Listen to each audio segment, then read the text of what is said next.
Good morning, everyone.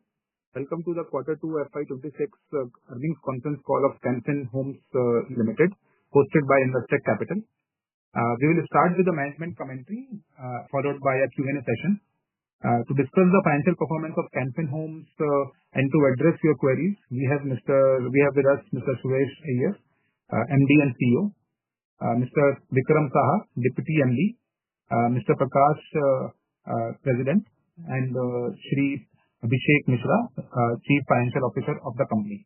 I would now like to hand over the call to Mr. Suresh Iyer for his opening comments. Over to you, sir. Thank you, Nidesh. Very good morning to all of you, and a very happy Diwali to all of you. Thank you for joining the earnings call. We'll just take you through the brief highlights of the performance. In terms of the disbursement for Q2, we have crossed, the company had given a guidance of 2,500 crores, and we have achieved that. And in terms of disbursement, for the first time in a quarter, in the second quarter, we have crossed the number of 2,500 crores in terms of disbursement. In fact, in Q1 also, it was the first time that for any of the Q1s in the year, we had crossed the number of 2,000 crores. And in Q2, again, we have achieved 2,500 crores, which is a positive number in terms of the sense that we also have a good pipeline in hand. The second, in terms of disbursement, we have also had a good performance in Karnataka as well as Telangana, where the company has had problems in the past. Karnataka, in fact, in the month of September, we have touched the number of 270 crores, whereas last year in Q2, we had touched 278 crores, and we were roughly doing about 275 crores on an average. So we are almost back to that number, and the state has recently announced made a couple of announcements. One is that B Khata properties can also be converted to A Khata. And second thing is, even for other properties, E Khata will be possible within 15 days' time. So that is that article has also come. So we are positive that Karnataka should continue this kind of a trajectory. And with that, we should definitely be positive by the end of third quarter itself in Karnataka for a YTD business. In terms of Telangana, where the negative was much higher, it was almost 30%. We have been able to bring down the negative growth in Telangana from 30% to 27%. And month on month in Telangana also, like in Karnataka, we've had a positive growth, each month being better than the previous. But Telangana will take a little longer time, so probably in Q4 is when we will move into the green. In terms of AUM, we've had a slightly higher prepayment, because of which our AUM growth has been a little lower. In fact, it has slightly dropped below 9%. However, this 200 crore additional prepayment that was witnessed is not entirely because of takeover also. Detailed analysis shows that it's mainly while 120 crore prepayment and loan closures are increased, which may not necessarily also be because of takeover, but closures are increased by 120 crores, but the remaining 80 crores is because of customers paying more than the regular EMIs and reducing their liabilities, but the loans are still live in our books. So that gives an indication that probably the cash with the line in the hands of the people has improved. So we see that it might help us in terms of the collections as well, if the general cash on the system or the availability of cash with the customers has increased. And that prepayment or this 120 crore loan closures is predominantly, or mainly 40% of that is mainly in one particular state of Telangana, where we have witnessed a surprisingly higher prepayments. In terms of delinquency, as we had indicated, or as we had guided, that we would like to bring the number below 3,900 crores. So we have achieved that as well. And our overall delinquency has come to 3,850 approximately. So that's almost 130 crore reduction in absolute value in delinquency. And this delinquency has been almost across the board, because SMA 0 has also reduced, SMA 2 has also reduced compared to last quarter, and NPA also there is a marginal reduction. As a result of this, our credit costs have been very, very low. In fact, only for the growth we have had to provide for the provisioning of 3 crores. Otherwise, in terms of the delinquent accounts, there is almost nil kind of a provisioning that we've had to make in this quarter. Going forward in Q3 also, we expect that our delinquencies might slightly come down. The reduction in our SMA 0 means that we will be able to devote more time for higher buckets as well. And we expect, as we had indicated last year, we have seen the result in Q2 reduction, in our SMA-2 reduction. In SMA-1 and 2, we also expect that in Q3 we might slightly be able to bring it down.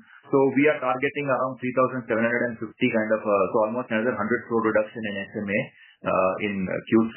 So which means that in Q3 also our expectation for our credit cost is going to be quite low. Not to mention that, our NPS will obviously come down. March is also a month which will see a lot of reduction in Q4. So that may again help in Q4, but at least in Q3 our expectation is that we should be able to bring down our delinquency by another 100 crores in absolute value. The quarter highlight, of course, has been our improvement in NIM. The spread has also improved from 2.62 as at the end of Q1 to 2.79 as at the end of Q2, and our NIM has also crossed 4%.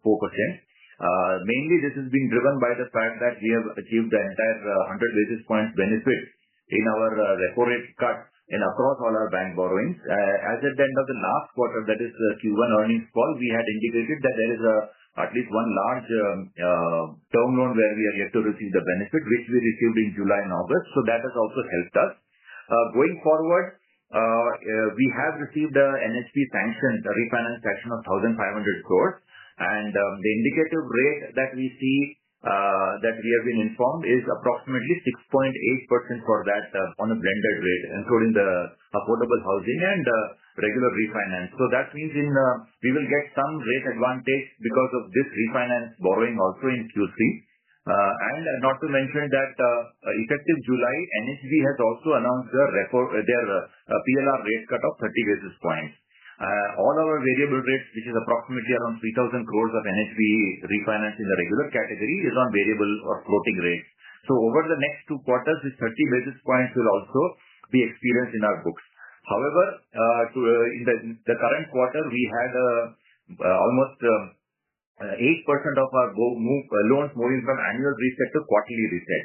And as of the end of the second quarter, we have 59% of our loans still continuing in annual reset, which means this 59% in the next couple of quarters should also move to quarterly reset, and there would be a slight rate benefit which will pass on to such customers. So I guess this NHB refinance rate benefit as well as this PLR rate cut of NHB might probably be offset by this movement from annual reset to quarterly reset.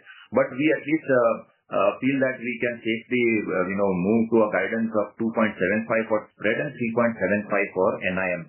Going forward, and a little higher, we have kept us slightly conservative because in terms of NIM, because we feel that even if required, it will give us a little buffer to offer an attractive rate in Q4 to push the business.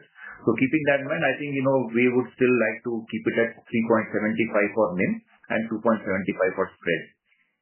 Going forward, one major announcement during our achievement or event during the quarter has been our IT transformation front. Our IT transformation, which is scheduled to go live in Q3, it was supposed to be in 2 parts. The first part, which is the implementation of some of the modules like our SD-WAN, our mailing solutions, Active Directory, also in terms of our ALM borrowing and treasury modules, that was scheduled to go live on 30th of September. And we are very pleased to share that this has happened as per the schedule, and all these modules, that is SD-WAN implementation across all our branches, mailing solutions across all our users, our Active Directory and treasury borrowing and ALM module has been implemented on 30th of September. We are now working towards the second phase, which is the major phase, which is our LOS, LMS, HRMS, and our deposits module along with the accounts package, which is scheduled to happen in the Q3. So we are, as of now, we are working towards that, and things are under control, and we'll come back to you as and when it is implemented. For the third quarter, in terms of guidance, as indicated, our spread and NIMs, we would like to restate it at around 2.75 and 3.75. Delinquency, since our total delinquencies have been coming down, and Q3 also we expect it to be down. So our credit cost, I guess, would be a little less in Q3, similar to Q2. So that should help in overall our credit cost for the year also are likely to be lower than our guidance of 15 bps. Disbursement, as we have a IT transformation schedule for this quarter, we would like to take that into account, that while everything has been under control as of now in terms of the IT transformation, but this quarter we will also be required to give training across in tranches to our staff. We will also be required to go live, so that will affect a couple of days. So while with the 2,500 crore disbursement in Q2, one would have expected it to move up to 2,800 or thereabouts in Q3, but we would like to make to push for 2,500, which will be more realistic, because we have to take cognizance of the fact that there's an IT transformation. So for Q3, we will push for 2,500. However, our sales team impact has been positive. It has been doing well. And this quarter also, they have contributed to almost 7% of the incremental business. And our productivity of the sales staff has also been quite healthy. So therefore, while Q3 we are looking at a slightly moderated disbursement target, but in Q4 we will push it up so that we hold our guidance in terms of 12 to 13% AUM growth and 10,500 overall for the year disbursement. So that's in short our brief of the highlights of the Q2 performance. Once again, wishing all of you a very happy Diwali, and I leave it for question answers. Thank you. Thank you, sir. We will start the Q&A session now. Participants, please raise your virtual hand to ask your question. We will prompt the name of the person based on the queue, and we will unmute the participant. Participant, please unmute yourself post we have announced your name so that you can ask your question. As the first question is from Sukrit. Sukrit, please, I'm unmuting you. Please unmute yourself to ask your question.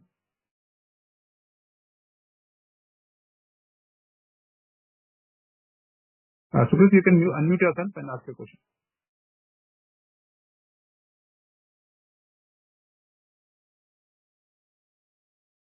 Yes, good morning to the CanFin teams. Am I audible? Yes, you are audible. Please go ahead. Yes, sir. Good morning. My question is, since CanFin Homes has outlined its focus on expanding affordable housing finance, what are the biggest execution challenges you foresee in scaling this segment, especially in terms of credit quality, regional penetration, and regulatory alignment? How is the organization preparing to overcome these while maintaining growth momentum in its customer trust? Thank you. Sure. See, actually, the challenges, or I would say for this affordable housing business or housing business per se also, I think it is ground presence of feet on street, which is a critical aspect. And so far, CanFin has not had a sales team or a feet on street channel, and it's been more reliant on the DSA channel. So while the DSA channel has been very good for us, but our growth from our own sourcing has been a challenge, which now we are implementing. We are correcting that situation, and we have been increasing our sales team as well. So that is one thing. In terms of the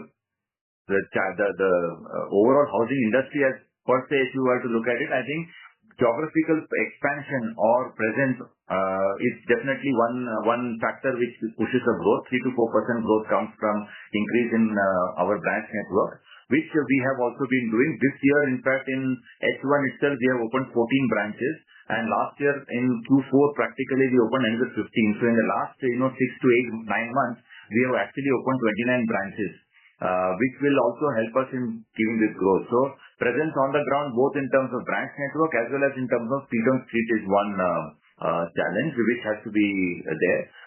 Otherwise, in terms of our potential, I think there is a good potential. In fact, even in tier 2 towns and all, there is a good amount of potential, and I don't see that as major challenge for us.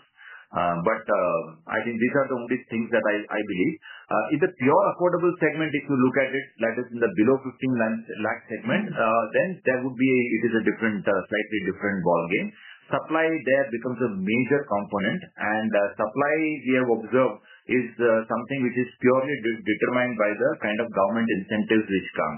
So So whenever the government had introduced a very strong CLSS and it was doing well, the affordable segment and the below 20 lakh or below 15 lakh segment was doing very well. And in 2022, when the CLSS was withdrawn, post that, this growth in the affordable below 15 lakh segment has been coming down.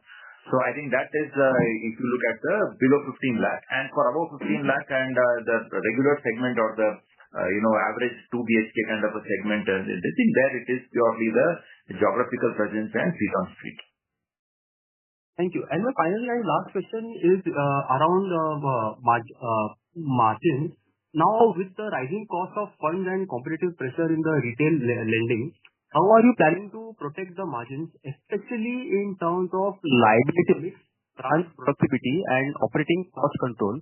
What kind of financial planning has been put in place to sustain the profitability without compromising growth?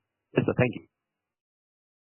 See, in case of liability side, we have had a good franchise for both bank borrowings, NHB refinance and NCD and debentures. In case of bank borrowings, we took a conscious call about 2 years back that we will move all our MCLR linked loans to repo linked loans. Because, even when the repo rate is cuts are announced, the MCLRs do not come down into the same kind of a thing. In fact, they don't actually come down because banks also have to protect their spread. So we consciously moved, and that has helped us in our liability or cost of borrowing management. The second, of course, thing is that we have for our NCD also we have got a second rating, also dual rating for the additional 10,000 crore which was approved by our shareholders, and that also has been a AAA rating we have received during this quarter. So now we have a double rating, so we will be in a position to go for a slightly longer tenure or 5 years kind of debentures also. But of course that will be slightly higher, but we will take a conscious call in keeping our ALM also in mind. The second thing is in terms of our NHB refinance. There, in fact, since we are dealing with this affordable segment, we are able to take the full advantage of the affordable housing fund, refinance that is available. So in this 1,500 crore that we have received the sanction, 40% has to be qualifying under the affordable housing fund. So that's about 600 crore, which we are very confident we should be able to do because that's the segment we are mainly dealing. So that is one advantage we will have. So going forward, I believe we should not have a problem in at least the cost of borrowing. Today, the bank term loans that we are raising, the highest cost is around 7.10%. The incremental sanctions that we are receiving, that is for a long-term rate of interest. If it is for a short-term or WCDL kind of a limit that is being sanctioned, it is even lower than 7%, below 7%. So in fact, our highest cost borrowing from banks is around 7.10%. That is one. In terms of, as I mentioned earlier, our blended cost for incremental refinance should be around 6.8. So that leaves NCD. So we have a slight flexibility to look at that. In terms of guidance, as I had earlier mentioned, our current NIM is around 4.02 at the end of Q2, but we would guide for 3.75 because that gives us a little buffer to slightly offer some good rate in Q4 to push business. So that's what it is. I think that is a good guidance from your part. I wish the entire team happy Diwali and best of luck for the next Q3. Thank you. Thank you. The next question is from Shripal Doshi. Shripal, please unmute yourself and ask your question. Hi, sir. Thank you for giving me the opportunity. My question was pertaining to lending rates. So far we have taken as on July, I think 25 basis point rate cut. Anything further that we are planning to do on the asset side, let's say with respect to passing on the rate benefit? So overall, the implication of the same on the margins in Q3 and Q4, and also you highlighted that 59% of our loan book is still at annual reset, so which will also shift to quarterly reset. So just some color, a little bit more detail on that front as well. Thank you. Sure. See, actually, in the last quarter guidance earnings call, we had mentioned that we may probably look at a rate cut of another 10 basis points in the month of September. So we passed on 10 basis points to our existing and new customers in May, another 15 basis points in July. So we were looking at something, but as you know that, the bond rate slightly went up by about 7 to 8 basis points because of the geopolitical situation. So we felt that, we'll hold on to the rates. And I think, since no other NBFC or HFC other than us and LIC has done the rate reduction for existing customers, I think the market is also fine with that. So I guess we will probably look at that. However, yes, as I mentioned, there will be some movement because this quarter we have seen now 8% of our customers move from annual reset to quarterly reset. So if this trend continues, another about 8 to 10% will again move in Q3. So in which case, there will be some impact, which will be offset, as I said, by our NHB borrowing, which we would like to do. And so I guess, that will take care. But in Q4, we might look at some kind of a rate cut depending on our, prepayments and our disbursements to see if we can push growth because, we would like to definitely ensure that it's there. And Q4 generally also sees some kind of offers from all the players in terms of maybe some year-end offer or, processing fee waivers and things like that. So we will react depending on how the market behaves. Got it. So that is helpful. And so the second question was on, let's say the momentum in Karnataka and also Telangana for us particularly, wherein we've also seen higher prepayments. So are we back to 300 crore disbursement per month in Karnataka and also in Telangana?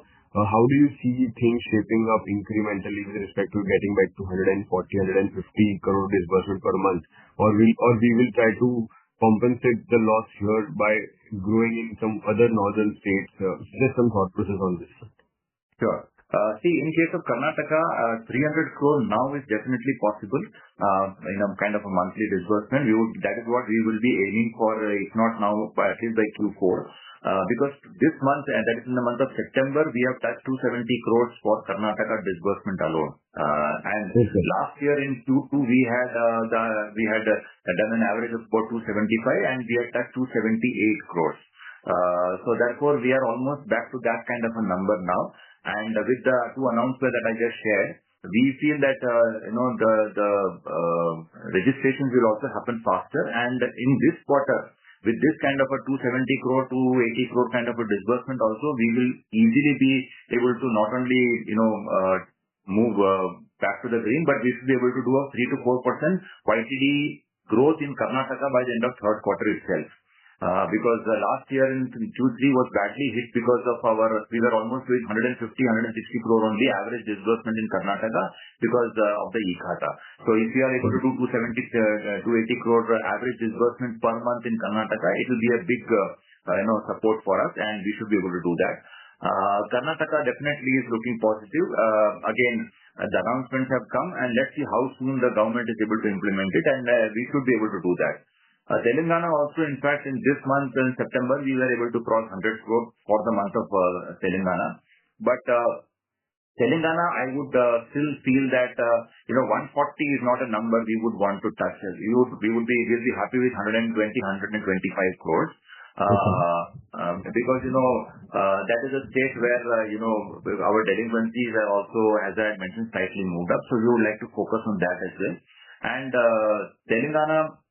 Right now, the Hydra impact, while it is still, at least it is not there in terms of the fear of the customers, but at least, in the growth, we need to still see the construction activity improving or picking up to the old levels. Because at the end of the day, it is only what is constructed can be, financed and things like that. So for us, it also depends on how the state, pushes in terms of the construction activity. So Telangana, we will be positive by Q4, but at least we may not touch 140 crores. I think we'll be happy with about 125 crore average disbursement per month in Q4.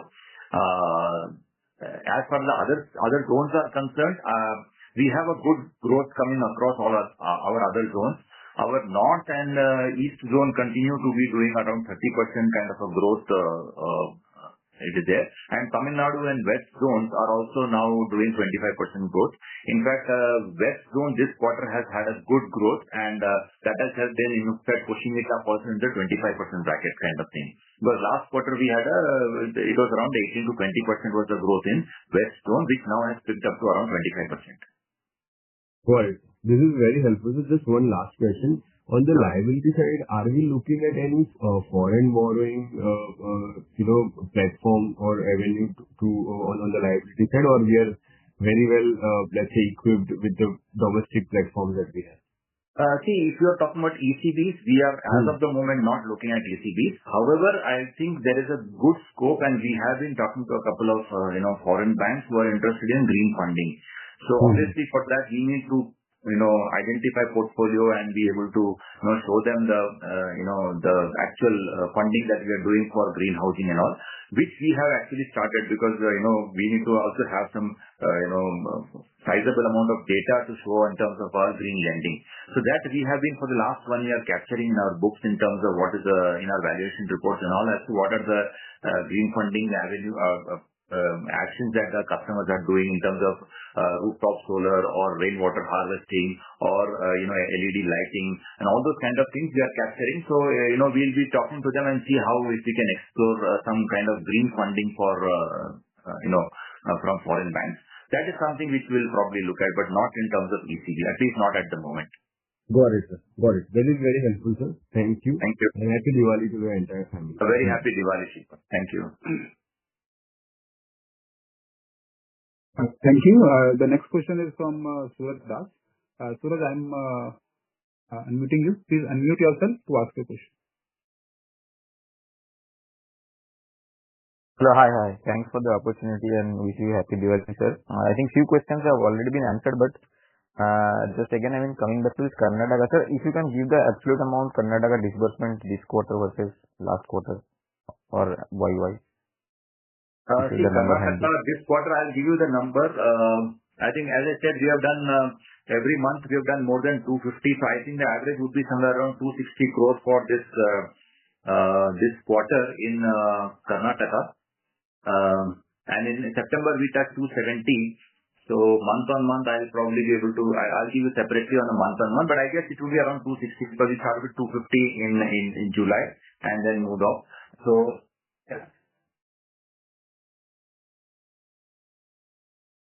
I think it would be around between a little less than 260 crore is what would be the figure. Sure, sir. Understood.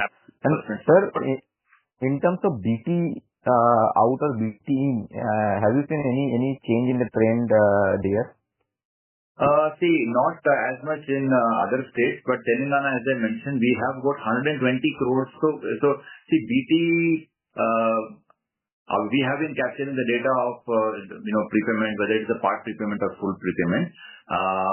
In many cases, customers have also given the number that they are prepaying out of their own funds.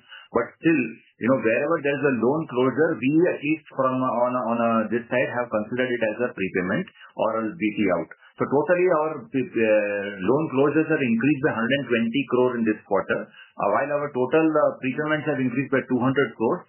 The loan closures where the account is no more with us is only about 120 crores. The remaining 80 crores is where the customers have made some excess payment, but the account is still with us.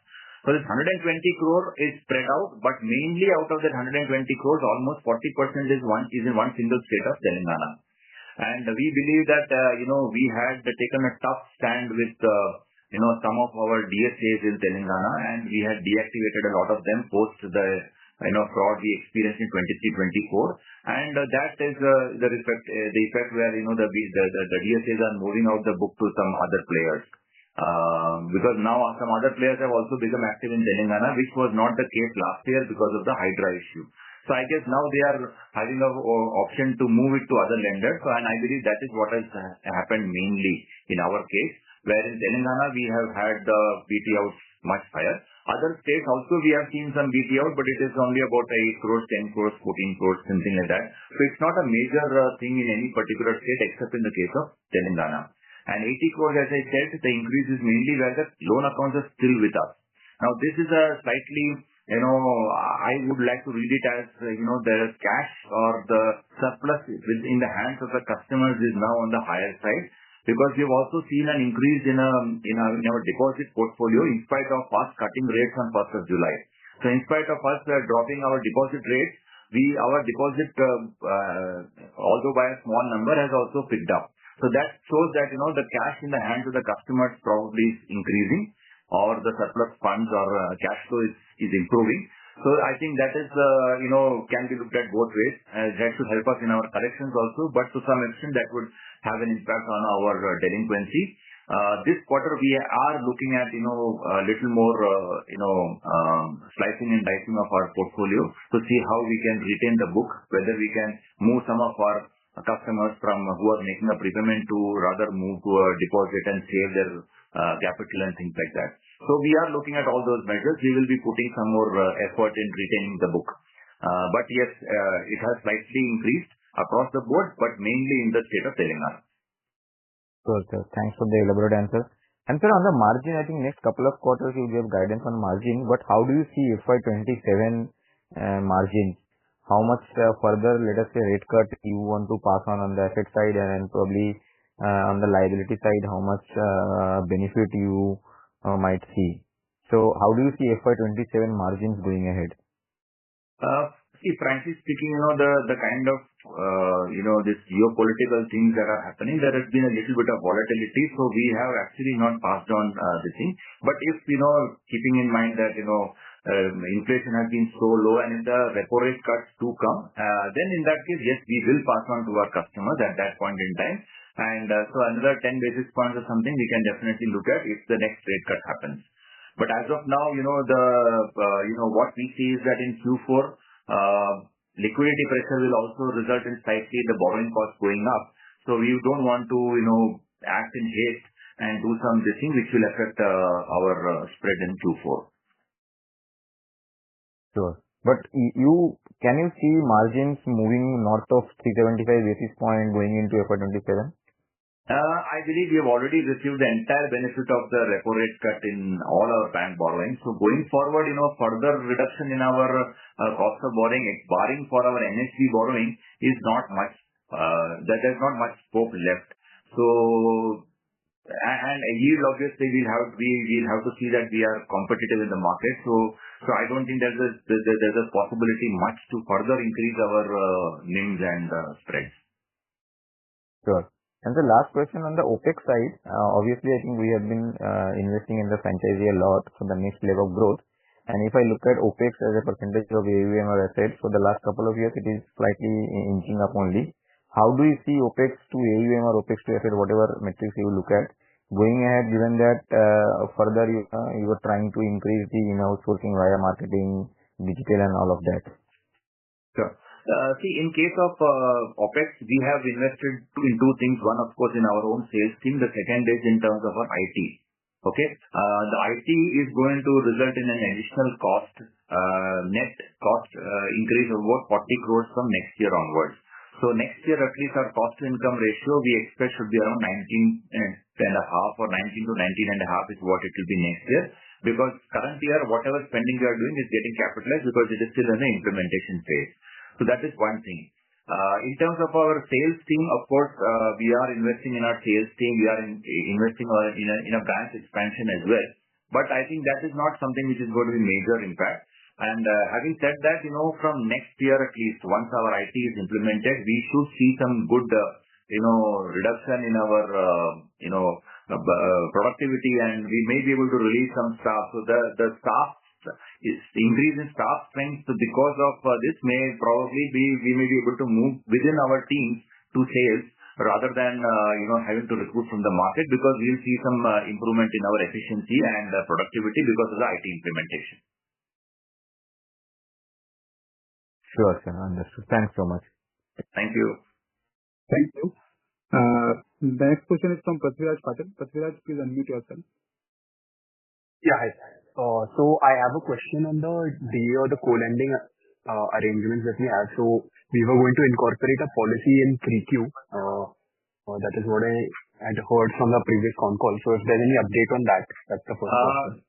No, in fact, that's a good point. In fact, we had indicated, but we have not done in this quarter. We have not been able to get the policy done. I think we will push it for the Q3 only. We have not been able to do that. But as of now, we are seeing a good growth for, organic growth itself coming. So we have not been, we have not gone for that inorganic growth as of the moment. But yes, there is a good opportunity, and we will be looking at that in Q3 or Q4 maybe. Yeah. So the next question was on the employee count. So if you can just give us a number for 1Q and 2Q, and what is the growth in the employee? And also the salary rebasing that happens, what is the cycle that we follow? Is it in Q2 or in Q1? See, the salary increase is just like, in other PSUs and all. Our salary hikes used to happen once in 5 years, which we have now changed it to once in 3 years. So we had it in the beginning of FY26. So the first quarter itself, we implemented it. And the idea is that every year, whenever it happens, that is once in 3 years, it will happen in the first quarter of the year. So we've already had that impact in the first quarter. And in Q2, it's just been the same as Q1 in terms of the salary expenses and all. There's not much of a change. So that is already incorporated into our this thing. In terms of our total team strength, we have about 1,312 people. 1317, sorry. 1317, which was 1134 in September 24 and which was 1184 in March 25.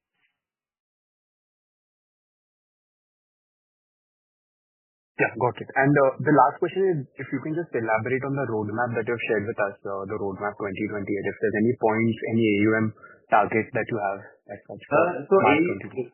Yeah, sure. See, so we have given that slide in our presentation where we have given the 4 pillars where we would like to work on and where we are moving in terms of each of these 4 pillars. That is geographical concentration, South versus rest of India, product mix, segment and sourcing. So now, the one point that you mentioned is about the AUM growth. So this year we are looking at 12 to 13% AUM growth, but next year onwards we would definitely like to work at 15% at least kind of a AUM growth. That's the kind of growth we are looking at in terms of for the so FY27 and FY28 should be 15% AUM growth.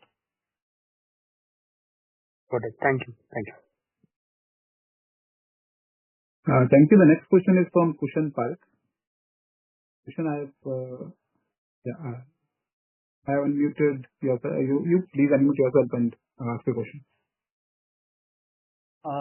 Thank you for taking my questions. Just again on the margins. We spoke about certain PLR cuts, etc., that we got in the NHB side, which is the only bit of borrowing cost reduction that we expect now going forward, which should be a few basis points at best. We were at about 2.9% spread in 2Q and we are guiding for 2.75. Should we expect that over the next 2 quarters as we push for growth in Q4, we should be at that 2.75 and that should largely be driven by lower yields? Is that the thought process? And from a longer term perspective, you also said that FY27 we may pass on another 10 basis points. So should we expect that next year on 265, a spread of 265 is more sustainable over the long term? If could help us understand. So if you actually look at it, our spread at the end of Q2 is 2.79, but our standalone Q2 spread is around 2.93. So that being the case, same way in terms of our margin, for the quarter margin is 4.02, whereas for Q1 plus Q2 put together, it is 3.83. So basically what, there is a little bit of a buffer in terms of our this thing, because if the same kind of borrowing continues in Q3 as in Q2, where we are able to raise at 7.17 as against the blend, the entire 6-month borrowing cost of 7.29, then in that case, yes, there is a little buffer there also available.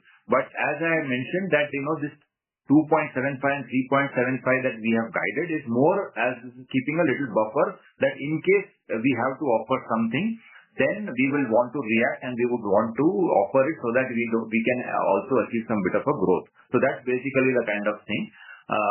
Whereas having said that, today in Q2 also we have seen a good amount of organic growth opportunity, and we would like to therefore see that if it continues, I think we may, it's more of a buffer that we would like to hold on to. And second, as regards your 10 basis points cut, what I mentioned was that if the repo rate cuts come through, then we would be able to pass on something to our customers. So which means that, again, like we have followed the policy in this year, we will first experience it on the liability side where our entire, bank borrowings are linked to repo rate. So when the repo rate cut is around, we will first experience it in terms of our bank borrowings, which is almost 55-57% of our liability side. And then therefore it will allow us to offer a 10% pass on to our customers, which therefore may not impact our spread in that sense. So if it is 2.75 and 3.75 at the end of Q4, then Q1 will not start at 2.65 because we will first experience, then pass on. Understood. So the way to think about this is 275 is the base. Given the benefits that you have seen in 2Q, it could be higher also for full year. It could be in the sense that yes, there is a little, if the rates hold, then as I said that our banks, we are borrowing at 7.10. That is the highest long-term borrowing. Short-term borrowings are even below 7%. Our NHB borrowing in this quarter will be at a blended rate of 6.8. So therefore, our incremental borrowing also will be at a rate below our current cost of borrowing rate, which means yes, there is a little bit of buffer which we can use to look at something. Understood. That those are my questions. Thank you. The next question is from Abhijit Tibrewal. Abhijit, please unmute yourself and ask your question. Yeah, hi. Good morning, sir. Morning. So just two things I'm trying to understand. First things first, I mean, earlier in the call you spoke about 10,000.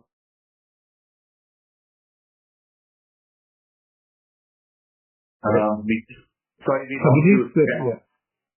can't hear you. Yeah. Is it better now? Yeah. Please continue. Yeah.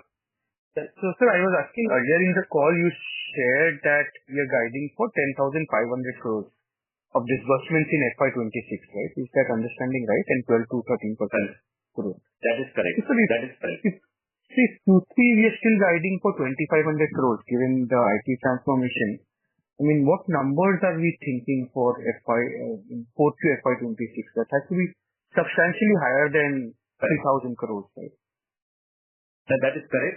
See, actually, the confidence comes from the fact that one, our branch expansion, unlike in the previous 2 years, we've already, brought it, front-ended it right now. So 14 branches out of the 15 that we had planned are already opened and operational with the staff and the offices and everything there. So that should also help us in getting in H2 some business. The second thing is our sales team, which we also increased the staff strength from 39 in end of Q1 to now about 100, which is effectively about 94 or something. That is also starting to deliver. As against 101 crore, which the sales team was able to source in Q1, this quarter they have delivered about 185 crores. And that also considering that, the productivity levels also which dropped because, we added people in the month of June have again come back to the level in the month of September. So which means that within 3 months we've been able to bring that to improve the productivity levels of the new staff as well. So that is what is giving us the confidence that we should be able to do it. And as I said, because of an IT implementation, we are looking at around 2,500. But ideally speaking, we should have done about 2,800 now and about 3,200 or 3,300 in Q4. But we may have to push a little more in Q4. That will be helped by the fact that we will have a little bit of efficiency in terms of our IT which has been there. And therefore, we are quite positive we should be able to push in Q4. Got it, sir. And then, sir, last question I had was on margins and spreads. We've already had a lot of discussions in this call on spreads and margins. But two sub-questions here. One is, like you rightly said, sir, except for maybe CanFin, LIC, and maybe a Bajaj Housing. No one else has really taken rate cuts among HFCs, PLR cuts among HFCs.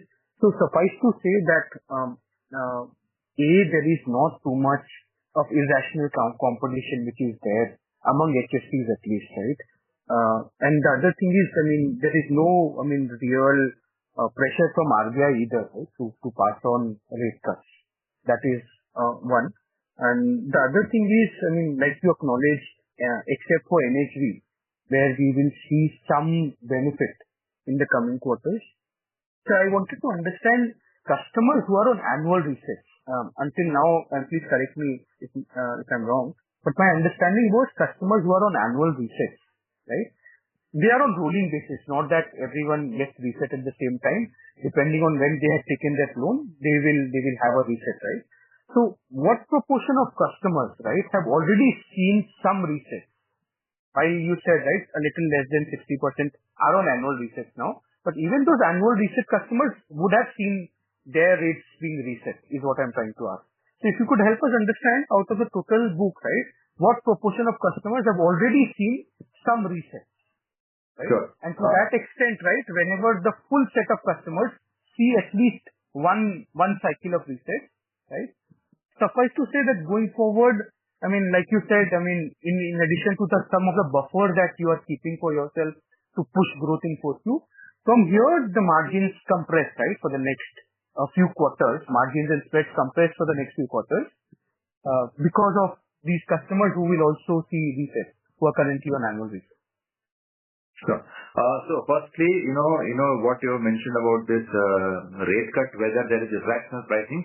So there is, you're right, there is not majorly nobody is, rushing to kind of pass on the rates, or anybody is rushing to give the kind of offers that used to be seen earlier, because everybody is now conscious about the profitability, and there is a lot of pressure to also maintain and do this. So that way, in fact, the responsible corporate, we have been one of the very, very few to actually pass on to our customers, which I'm sure we will get the benefit. Our customers will also appreciate.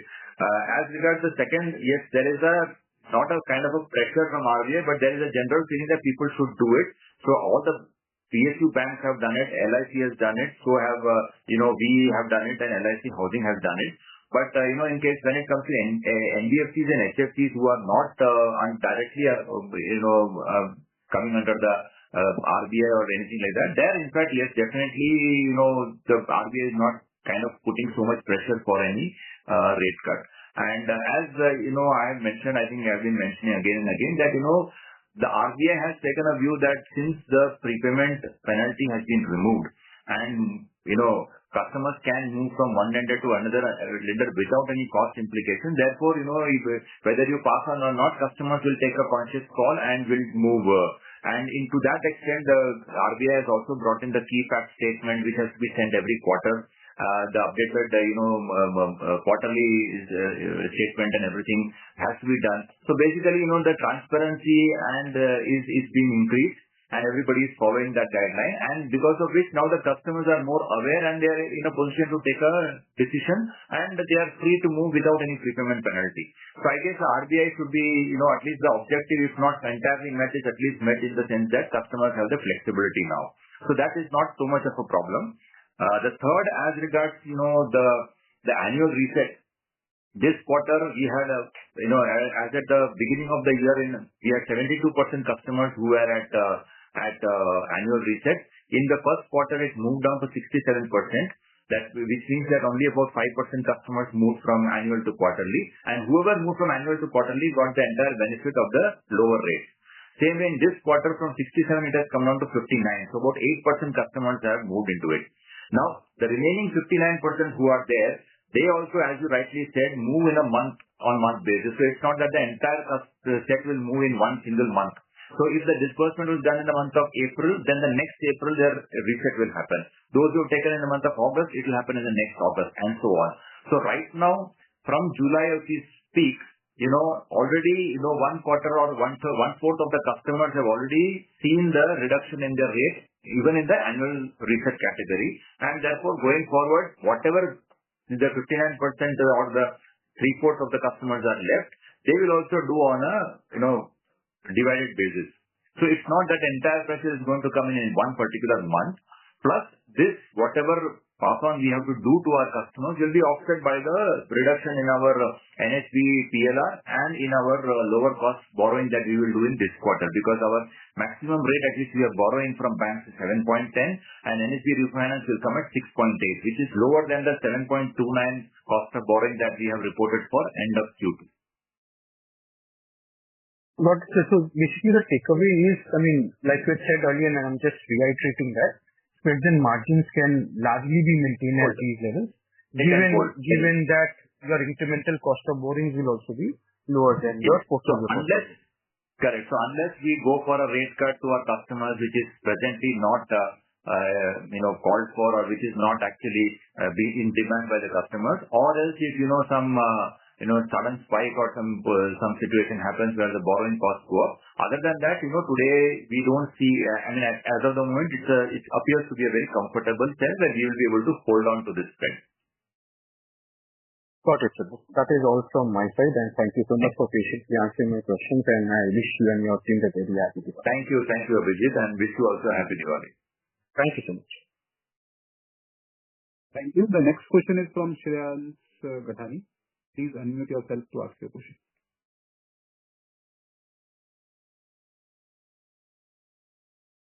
Shreyans, you can unmute yourself to ask your question.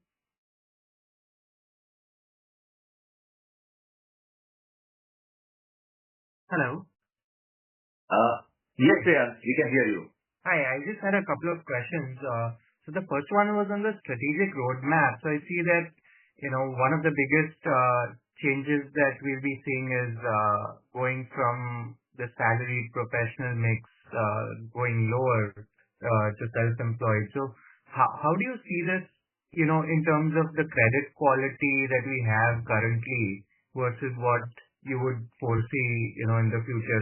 Seems like we should be seeing some kind of deterioration from now, but I could be wrong. If you could just give some color on that overall, even the geographic mix and the housing to non-housing ratio, going lower.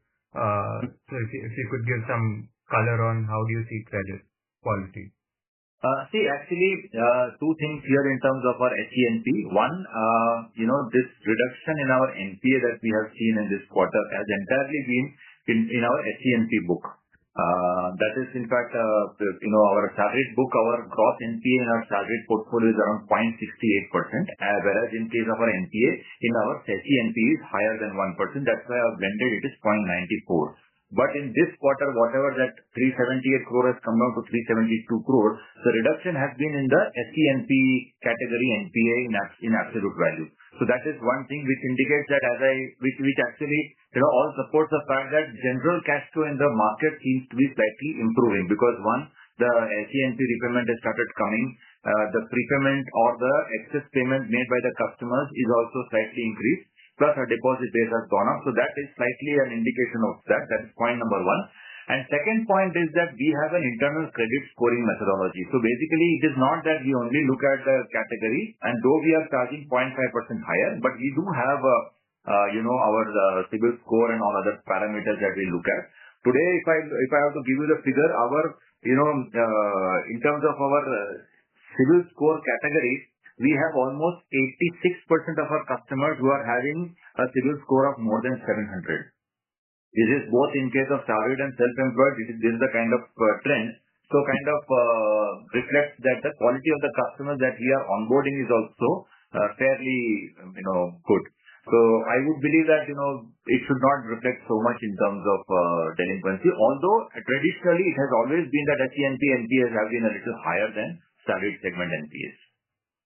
Got it. Right. Yeah, that's where my question was coming from, because typically we see higher delinquencies there.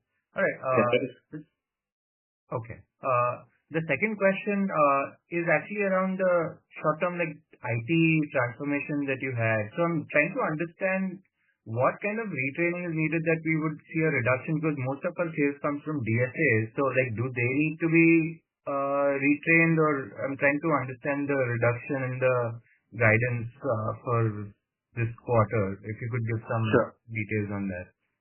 Okay. See, actually, the current IT package that we are having has been in place from 2011. So that clearly shows that for the last, 12 to 14 years, the team has been only working on one single software. Okay.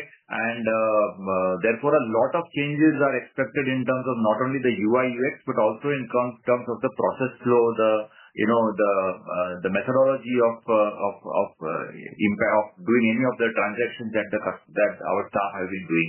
So that is something which will require a little bit of getting used to. That is one thing. And that will also mean we'll have to give all the staff clear training in terms of the entire new UI UX, the new flow of transactions and everything. Secondly, we are also adding a lot of additional features into this, obviously, because it's the latest up-to-date kind of a market software that we have we are onboarding. So obviously that will mean that, a lot of new learning will also be there for the staff. So it is just, getting used to the kind of thing. Otherwise, basics of the business don't change. And so that is where the training will be required, where our teams will have to go through all those things. And there could be some teething problems, like in terms of some wrong way of doing things. This system is stuck. We'll have to be guided of helpless. We'll have to step in and tell them how to get through this particular activity and all. So basically those things where we will have to do it. Obviously, when the training happens, at least, the implementation happens, at least there will be a 1 or 2 days where there will be a rollover from the old package to the new package. So there will be a system downtime also. Obviously, we will try to, align it with a kind of a Saturday, Sunday kind of a thing where, it's a holiday and we will try to do it in that sense. But still, that kind of a buffer is something we will have to factor in those things. IT transformations, while fingers crossed, we would like to have everything going fine, but you never know, you'll have to slightly take an act funny. Got it. That's very helpful. And my last question is on the geographic mix. So just trying to understand what is driving us just in the north, not the east-west, and are we indicating that we don't want to grow? It's just a diversification that we're doing, or is this that we are almost saturated from what we can do in the southern markets? Because there's a lot of room anyway. So since we know that kind of market for a long period of time, what's the purpose of just north and not the other regions if it's just diversification? No, it's not only that we are opening only north and in the west. Actually, we have opened branches in Tamil Nadu also. We have opened branches in Andhra Pradesh also. So it's not that we are not opening in the south. But considering that, if you look at the breakup, we have the number of branches in the south is much higher compared to that 4 states are having almost 70% of the branches or 65% of the branches, whereas entire large states, including Maharashtra, including Delhi, including Gujarat, MP, Rajasthan and all, and UP, which is now doing very well. In spite of all those large states also, the number of branches was a little less. So we are having more number of branches opening in the north and west, but not that we are not expanding in the southern geography. Only Telangana and Karnataka we have consciously not gone for an expansion, because today, the growth itself is a little bit of a issue because of the e-Khata issue and because of the Hydra issue. So obviously it doesn't make sense to now open more branches here. But as now the growth is picking up, in fact we are looking at some more branches in Karnataka and Telangana also now. So going forward we will be looking at some more branches in these 2 states. Got it. That's very helpful. Thank you so much and wishing you a very happy Diwali. Thank you. Wish you also very happy Diwali. Thank you. Thank you. The last question for the day is from Kamal. Kamal, I have enabled your mic. Please unmute yourself and ask your question.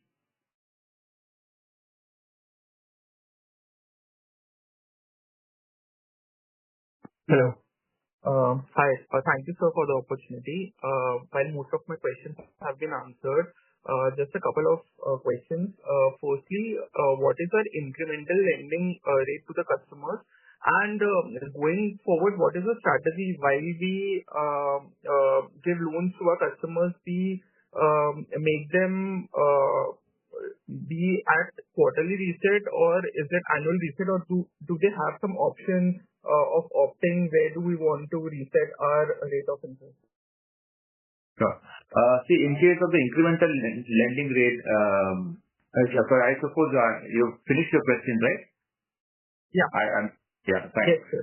So incremental lending rate, our lowest rate for the best customer in the housing category starts from 8.7%. We were earlier doing at 8.95% was the lowest rate. Now 25 basis points that we passed on in two tranches. Now our lowest rate is 8.7%.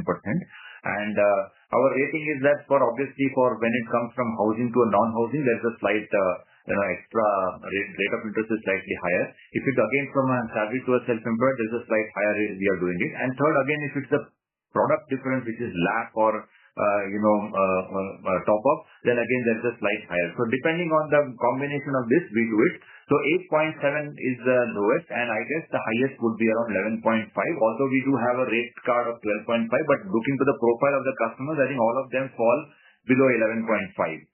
We don't have the customers below 700 or 650 CIBIL score. So that is in terms of the lending rate. That's why the blended cost, if you see, comes to around 10.08 is the blended lending rate on the incremental side. Because we have about 60% of the customers under salaried, 40% under self-employed. So that is the mix. So on the self-employed, the 0.5% higher is also there. As regards reset, in fact, from January 2024, we have changed the policy. All new customers are compulsorily on quarterly reset only. We are not giving the option over there for a quarterly or annual reset. It's only a quarterly reset. But existing customers, as on 31st of December 2023, those customers for moving into quarterly reset will have to go for some slight documentation and they'll have to opt for it. Which we keep sending reminders every quarter, every month to these customers, SMSs and WhatsApp. And whenever they come to our office or whenever the reset is due, we again contact them to give them an option to reset to quarterly reset. So that is where we have seen that 72 coming to 67, coming to 59 quarter on quarter. That is the position. But new customers are all on quarterly reset. Existing customers will move slowly over a period of time. Okay. Thank you so much. If I could squeeze in one more, what was the BT out rate for the current quarter? And this quarter, our credit cost was very low. Apologies, I joined a bit late. So if you could just give some color on the provisions and how do we expect it to pan out for the rest of the year? Okay. So right now, if I have to look at the balance transfer, which is, takeover of loans, balance transfer, or, even where customers have said that we want to close the loan out of our own funds, we have considered this as a balance transfer because, the customer may be saying this, but actually it may be a takeover. So considering all that, totally out of the 1,661 crores, about 390 crores is where it is because of this reason. Otherwise, in terms of customers making part prepayment but continuing the loan with us, obviously that cannot be a takeover. And the remaining thing is where the customers have sold their property and bought another property. That also obviously is a genuine transaction, not a BT out. So keeping those excluding all those things, the takeover, balance transfer and everything is approximately around 390 crores, which was around 275 crore in the previous quarter. So here about 120 crores has gone up, mainly about 45 odd crores, mainly increases in Telangana state, which I mentioned earlier. So this is so while 1661 is the total amortization plus part prepayment plus loan closure, the actual loan closure is about 390 crores out of the 1661. That is one. And the second point, I missed out. I didn't. You mentioned one more point. Yeah, the provisions this quarter was... Provisions, sorry. Yeah. Sorry.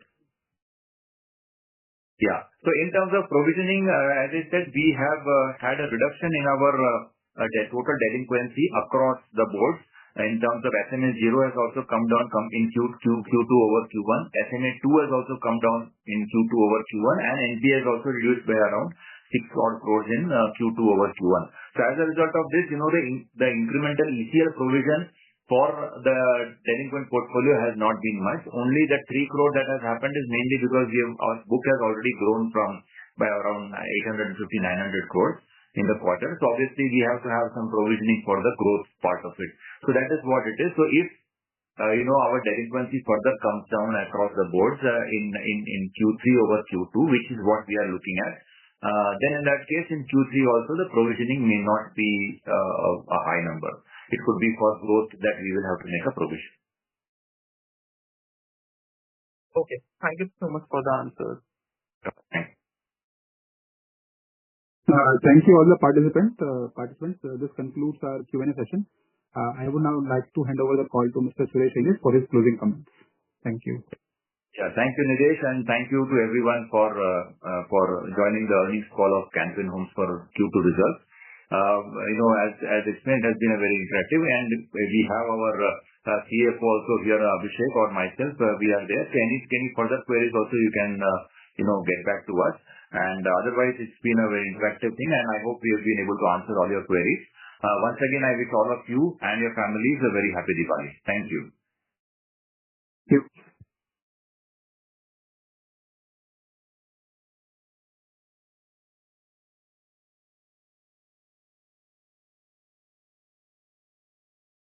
If you found this video helpful, please like, share and subscribe to Concall India for latest upcoming Concall.